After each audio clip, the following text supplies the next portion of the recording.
আজ শেয়ার করছি পাউরুটি দিয়ে একটা ইউনিক নাস্তা রেসিপি, যেটা বাচ্চাদের স্কুল টিফিনে ও বাসায় মেহমান আসলে ঝটপট তৈরি করা যায়। হ্যালো ভিউয়ার্স, আসসালামু আলাইকুম রহমতুল্লাহ। Welcome back to my channel. আশা করছি যে যেখান থেকে আমার ভিডিওটা দেখছেন আল্লাহর অশেষ রহমতে সবাই ভালো আছেন। আজকে আমি আপনাদের সাথে শেয়ার করব ঝটপট মজাদার একটি 4 পিস পাউরুটি দিয়ে ইউনিক নাস্তা রেসিপি। আশা করছি আজকের রেসিপিটি আপনাদের কাছে ভীষণ ভালো লাগবে। আর ভালো লাগলে প্লিজ একটি লাইক দিয়ে চ্যানেলটি সাবস্ক্রাইব করে পাশে থাকবেন। তো চলুন দেখে নিন আমি 4 পিস পাউরুটি দিয়ে কিভাবে এই মজাদার নাস্তা রেসিপিটি তৈরি করেছি।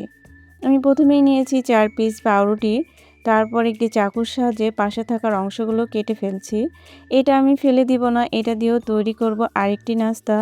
তো ধৈর্য সহকারে দেখতে থাকুন, আশা করব আজকের রেসিপিটি খুবই ভালো লাগবে। একবার হলো বাসায় এভাবে ট্রাই করবেন। যে 2টা ডিম ভেঙে নিয়েছিলাম, এখন আমি ফাটিয়ে নিচ্ছি একটি কাঁটা চামচের সাহায্যে। বিশ্বাস করুন, একবার কাউকে খাওয়ালে আপনার কাছে রেসিপি সম্পর্কে জানতে চাইবে। দিয়ে দিলাম সামান্য একটি লবণ।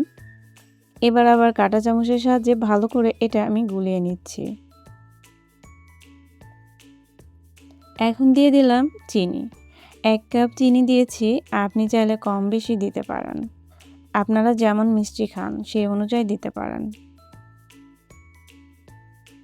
পর দিয়ে দিচ্ছি পরিমাণ মতো দুধ। আপনি চাইলে এটা স্কিপ করতে পারেন, কিন্তু দুধটা দেওয়ার কারণে এই নাস্তার টেস্টি হয়েছিল অসাধারণ। আপনি বাসায় একবার ট্রাই করলেই বুঝতে পারবেন। দুধটি দেওয়ার পর আমি আবারও বেশ কিছুক্ষণ এটা নাড়াচাড়া করব, যতক্ষণ না ডিমের সাথে ভালোভাবে এটা গলে যায়। আর আপনি কাঁচা দুধ দিবেন না, এই দুধটা জাল দেওয়া দিবেন। দেখুন মিশ্রণটি আমার তৈরি করা হয়েছে।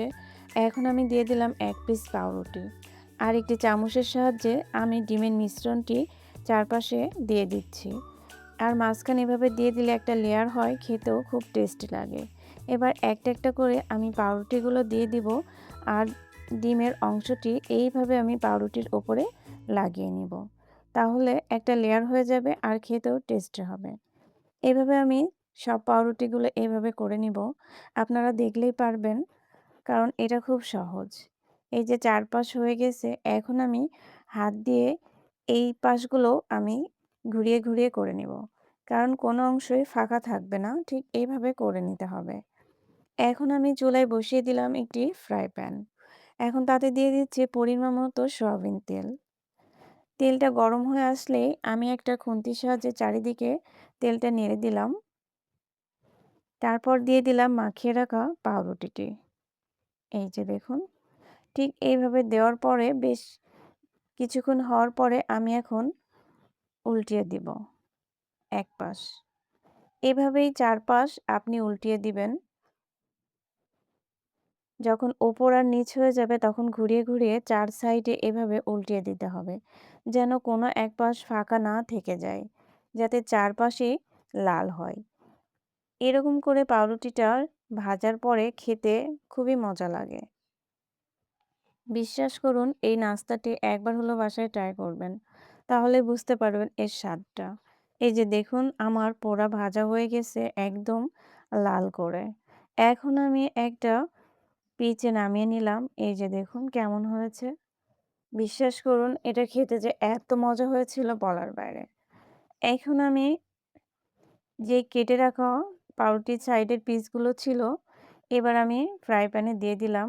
আর দিয়ে দিলাম সেই ডিমের অংশটি ওর উপরে। এবার এটাকেও আমি বেশ কিছুক্ষণ হওয়ার পরে উল্টিয়ে দিব। এটাও আমি ফেলে দিলাম না, এটা দিয়েও তৈরি হয়ে গেল একটি নাস্তা। এবার আমি এটা উল্টিয়ে দিচ্ছি, এপাশ ওপাশ করে ভেজে নিচ্ছি দেখুন। এটাও খেতে অনেক টেস্ট লাগে। এবার এটাও আমার হয়ে গিয়েছে। এটাকেও আমি নামিয়ে নিচ্ছি। এখন দিয়ে দিচ্ছি এই পাউরুটির উপরে একটু মধু। এটা দেওয়ার কারণে বিশ্বাস করুন আরও টেস্ট লাগে। এখন আমি একটি চাকুর সাহায্যে কেটে নিচ্ছি। এই যে এইভাবে। এখন আমি একটু, আসলে এটা না খেলে আপনি বুঝতে পারবেন না এর মজাটা কেমন। তো ভিউয়ার্স, যারা এতক্ষণ ধৈর্য সহকারে আমার রেসিপিটি দেখেছেন, যদি অবশ্যই আপনাদের কাছে ভালো লেগে থাকে অবশ্যই চ্যানেলটি সাবস্ক্রাইব করে পাশে থাকবেন। পাশে থাকা বেল আইকনটি প্রেস করে দিবেন। পরবর্তী ভিডিও নোটিফিকেশন পৌঁছে যাবে। তো আজকে এ পর্যন্তই। সবাই ভালো থাকবেন, সুস্থ থাকবেন। আবারও দেখা হবে নতুন একটি রেসিপিতে। আল্লাহ হাফেজ।